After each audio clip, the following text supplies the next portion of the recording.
All right, welcome to this explainer.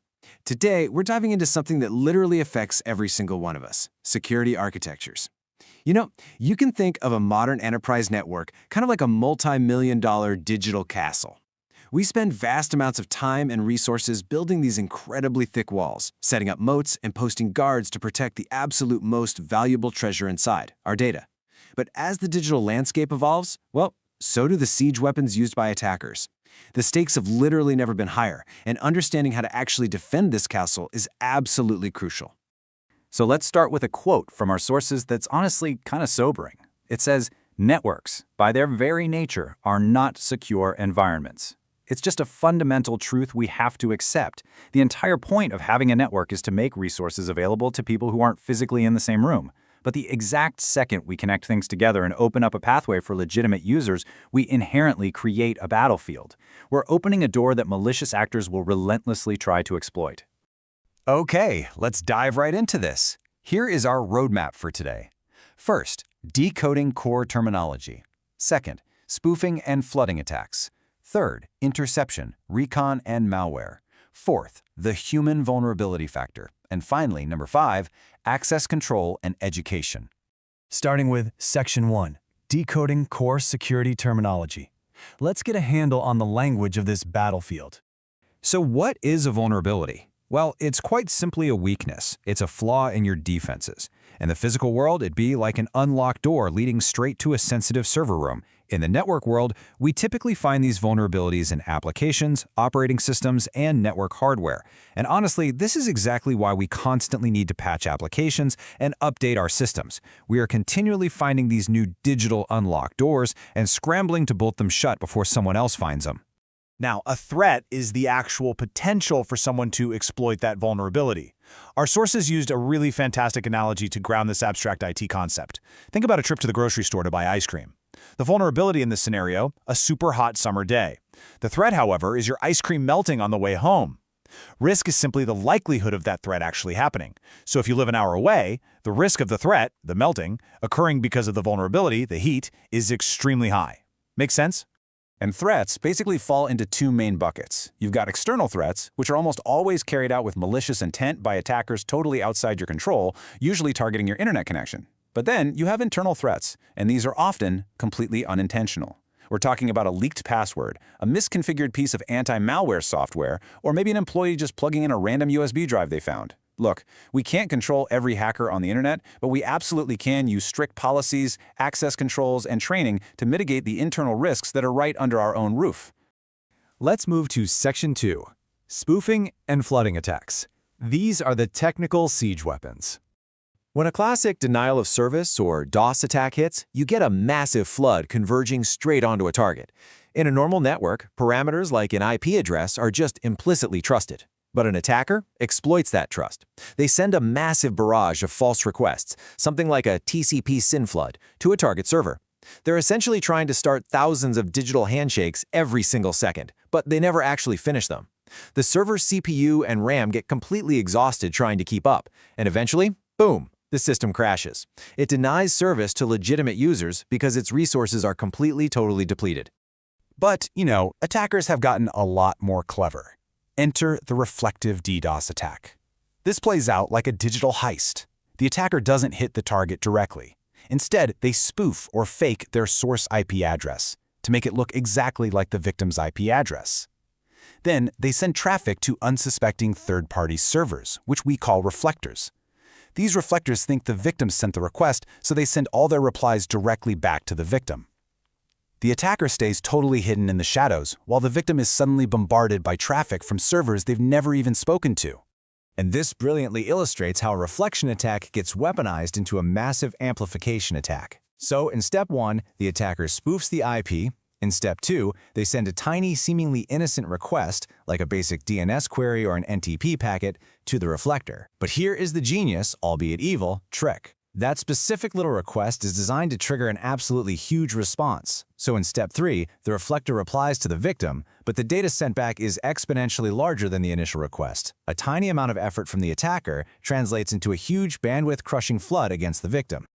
To quickly recap, we can summarize these address spoofing attacks by looking at the attacker's ultimate goal. If they want to exhaust system resources, they're going to use DOS or DDoS. If they want to trick an unwitting accomplice into doing the dirty work for them, they use reflection or amplification. And if their goal is to silently eavesdrop or maliciously modify data, well, they use a completely different tactic, the man-in-the-middle attack. Which perfectly segues into Section 3, Interception, Recon, and Malware. Let's talk about sneaking around the defenses. A man-in-the-middle attack, or MITM, is pretty much the ultimate covert interception. Imagine two computers having a totally private conversation. The attacker sneaks right in between them, very often using a technique called ARP poisoning.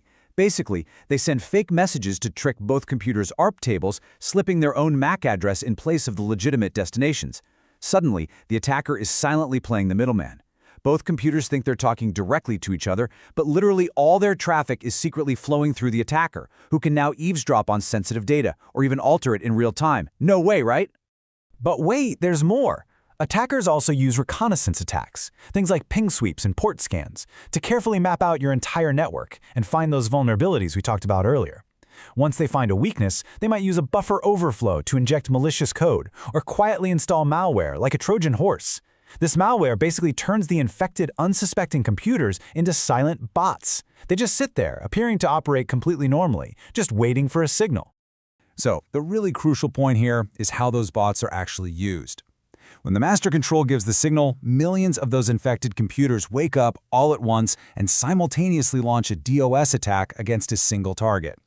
This is a distributed denial of service, or DDoS attack. And because that malicious traffic is coming from millions of different legitimate-looking IP addresses spread all over the globe, it is nearly impossible for a single firewall to just block the source.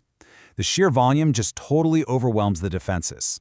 Moving on to Section 4, the human vulnerability factor. Get ready, because this is our absolute weakest link. I want you to really think about this for a second. We buy state-of-the-art firewalls. We configure these crazy, complex routing protocols. We use advanced military-grade encryption. What do you think is the absolute weakest link in that entire multi-million-dollar architecture? Yep, it's us, humans. We are the vulnerability. I mean, a hacker doesn't even need to write a complex zero-day exploit to bypass your million-dollar firewall if they can just socially engineer their way in. It's almost absurd when you think about it. They might literally engage in dumpster diving, digging through your trash for discarded sensitive documents to establish trust. They might shoulder surf, just peeking over your shoulder at your screen while you type a password in a coffee shop. Or they might use tailgating. That's where they carry a heavy box and just rely on our natural human politeness to hold a highly secure physical door open for them. Millions spent on cybersecurity, totally defeated by basic manners. And then there are passwords. Oh man, passwords are a massive vulnerability. Sure, an attacker can use brute force or dictionary attacks to guess them, but honestly, a lot of the time, they don't even have to work that hard. An impeccably patched, highly secure server can be completely compromised simply because an employee wrote their password on a sticky note and left it stuck to their monitor. Finally, Section 5, Access Control and Education. This is how we actually build better walls.